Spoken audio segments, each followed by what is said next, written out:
আসসালামু আলাইকুম। আমি ভালো আছি। আশা করি আপনারাও ভালো আছেন।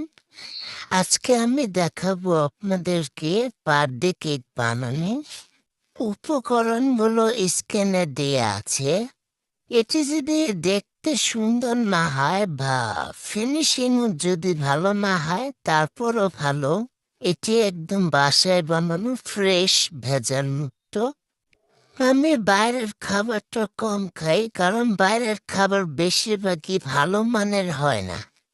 আপনারা এমন ভিডিও দেখেন যেটা দেখলে কিছু শেখা যায় বা নতুন কোনো আইডিয়া নেওয়া যায়। এই ধরনের খাবারগুলো বাচ্চারা বেশি পছন্দ করে থাকে, তাই বাচ্চাদের জন্য ঘরের খাবারটাই কিন্তু বেটার।